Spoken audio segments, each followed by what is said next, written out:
মা দুর্গার আলো সমস্ত অন্ধকার দূর করে আমাদের হৃদয়কে সুখে পূর্ণ করুক। শুভ মহালয়া।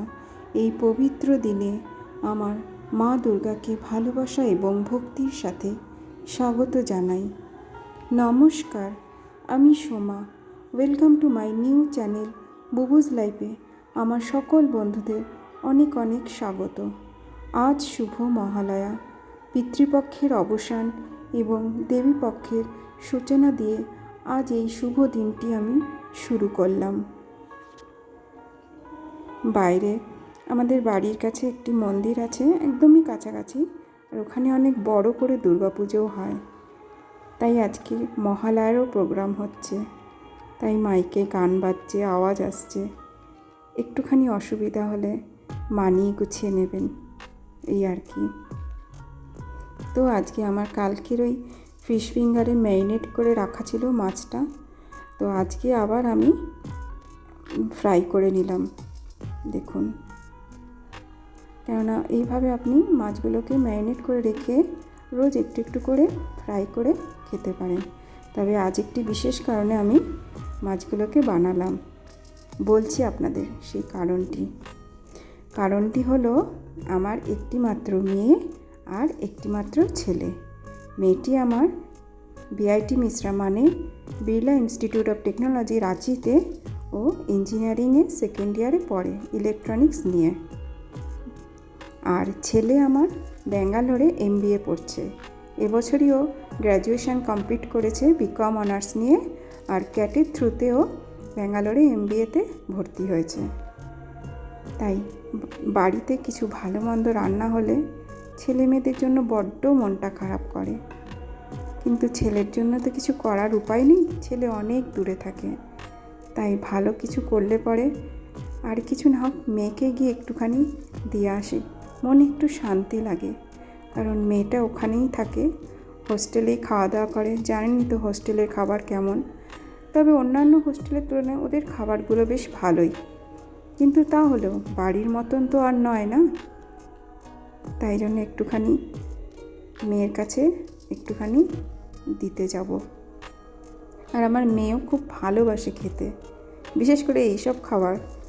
অবভিয়াসলি সব বাচ্চারাই এইসব টাইপের স্ন্যাক জাতীয় খাবার খুবই ভালোবাসে, কিন্তু কি করা যায় বলুন, ছেলেটা বড্ড দূরে থাকে, ওকে তো পসিবল না ওকে কাছে গিয়ে খাবারটা দেওয়া।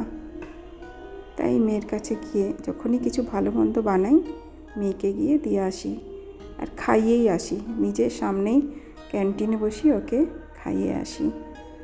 পড়াশোনা সূত্রে আজ 2 ছেলে মেয়েই আমার বাইরে।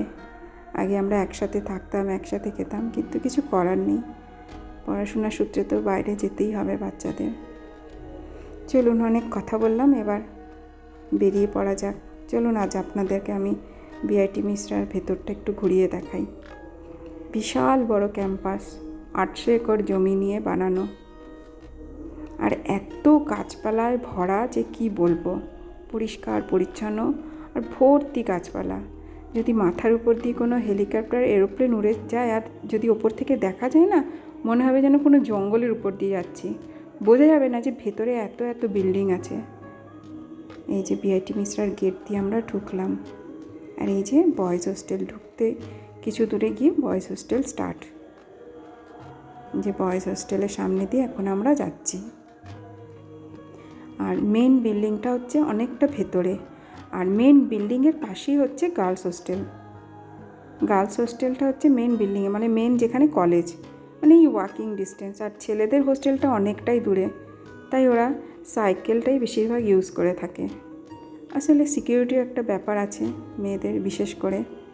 দেখুন রাস্তাঘাটগুলো কি পরিষ্কার, এত গাছপালা থাকা সত্ত্বেও রাস্তা আপনি একটা পাতা পর্যন্ত পড়ে থাকতে দেখবেন না। দেখুন কত পরিষ্কার। আপনি যদি রাস্তার মধ্যে বসেও পড়েন না, আপনার গায়ে একটা ধুলো পর্যন্ত লাগবে না, এতটাই ওরা মেনটেন করে আর এতটাই পরিষ্কার।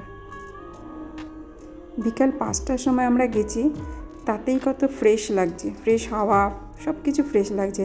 আর মনে করুন যদি সকালবেলা মর্নিং ওয়াকে ওখানে যাওয়া যায়, তাহলে কতটা ফ্রেশ অক্সিজেন আপনি পাবেন বলুন তো। ওখানে তো মানে থাকলে মানুষের হেলথ এমনিই ঠিক হয়ে যাবে। এই যে মেয়েকে ক্যান্টিনে বসিয়ে এবার খাওয়াচ্ছি। দেখুন, মেয়ে তো বললো খুব ভালোই হয়েছে মা। শুনে একটু শান্তিই লাগলো, আর দেখেও শান্তি লাগলো যে মেয়েটা খেলো সামনে বসে। তো আজকে এইটুকুনি হলো আমার ব্লগ। আশা করি আপনাদের ভালো লাগবে, সঙ্গে থাকবেন। আর আমি রোজ চেষ্টা করব আমার দৈনন্দিন জীবনের কিছু অংশ আপনাদের কাছে তুলে ধরার। ধন্যবাদ, নমস্কার, ভালো থাকবেন।